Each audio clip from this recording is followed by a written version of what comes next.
So नमस्कार सबैलाई है, म चाहिँ खान ब्रान्ड हैन, टिकटकमा हजुरले चिन्नु नै भयो होला अहिले चाहिँ। अनि यो सामाजिक सञ्जालमा चाहिँ अहिले त्यो गङ्गोको नराम्रो जुन भिडियो बाहिरको छ हैन, त्यसमा चाहिँ धेरै जनाले चाहिँ अब कोहीले आफ्नो ओपिनियन दिइराछन्, कोहीले के भनिराछन्, कोहीले चाहिँ थम्बनेलमा लगाएर चाहिँ मेरो फोटो र गङ्गोको फोटो जुन त्यो चाहिँ फ्यानको रूपमा भेट भएको फोटो चाहिँ लगाएर चाहिँ भ्युज कमाउने काम गरिरहेको छन् हैन।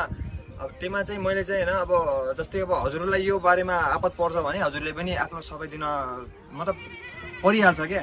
अब यदि तपाईको बारेमा कहिले नराम्रो भिडियो पोस्ट गरेको छ सामाजिक सञ्जालमा, जो कि तपाईले गरेकै हैन भनेपछि तपाईलाई कस्तो लाग्छ हैन, हो त्यस्तै फिल चाहिँ अहिले मलाई भइरहेको छ। त्यसैले मैले चाहिँ यो भिडियो गर्न बाध्य भएको हो। र त्यो बेला चाहिँ अब खासमा कुरो के हो भन्दाखेरि, सबभन्दा मेन म्याटर भनेको कुरो के हो त भन्दाखेरि, हामी चाहिँ तीनजना साथी भएर चाहिँ अब हाम्रो टक्क लाएर 2023 मा चाहिँ हामी इलाम झापा अनि हाम्रो चाहिँ दार्जिलिङको टुर थियो हैन। सिर्फ हामी तीनजना साथी गएको थियौँ, त्यो पनि बोइज है, गर्ल्स कोही पनि थिएन र हाम्रो कुनै स्कुलको टुर पनि थिएन, न कोही संस्थाको टुर थियो। बस हामी तीनजना केटा मात्र गएको थियौँ हैन। अनि त्यहीमा चाहिँ जाँदाखेरि हामी गङ्गु छेत्रीमा अभियसली पहिला चाहिँ धेरै नै अब उहाँको टिकटकहरू देखिसकेपछि जसले पनि अब मन पराइहाल्ने जस्तो वातावरण थियो क्या। उति बेला चाहिँ गङ्गु छेत्रीलाई लाइक नेसनल क्रस जस्तो भने पनि भएको होइन।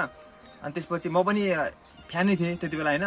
अनि त्यसपछि चाहिँ अब म गइसकेपछि हामी सबै घुमेर टक्क लाएर भइसकेपछि चाहिँ अब उहाँलाई चाहिँ पहिला हामी दुधे आएर सोध्यौँ होइन, गङ्गु छेत्रीको घर कहाँ छ यताउता बारेमा चाहिँ सोधिसकेपछि चाहिँ टक्क लाएर चाहिँ हामीले भेटाइसकेपछि चाहिँ अनि उहाँले हामीलाई क्याफेमा बोलाउनु भयो। अनि क्याफेमा गएर चाहिँ हामीले जस्ट फोटो सुटिङ गरेको हो, अनि एक दुईवटा भिडियो बनाएको, टिकटक भिडियो जस्ट होइन।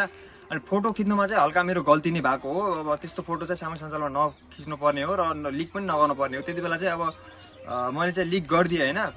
अनि त्यो लिक गरिसकेपछि चाहिँ धेरैजनाले चाहिँ गङ्गु छेत्रीको बोयफ्रेन्ड ए नै रहेछ भनेर चाहिँ उ गरेर आएको थियो।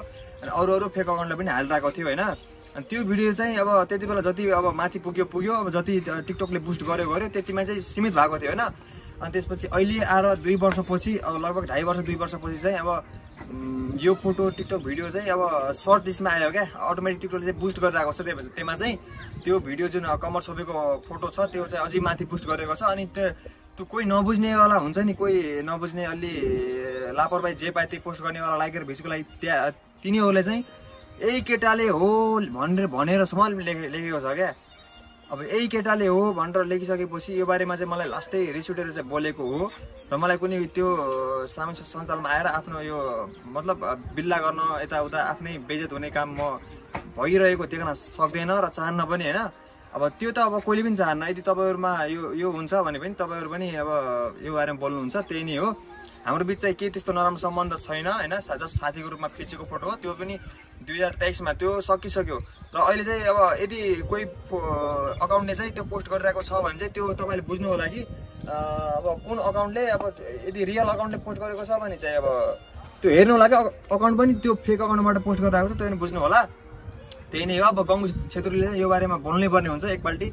जस्ट खान ब्रान्डको चाहिँ गल्ती छैन यति भनिदिए म आफ्नो राष्ट्रबाट क्लियर हुन्छु।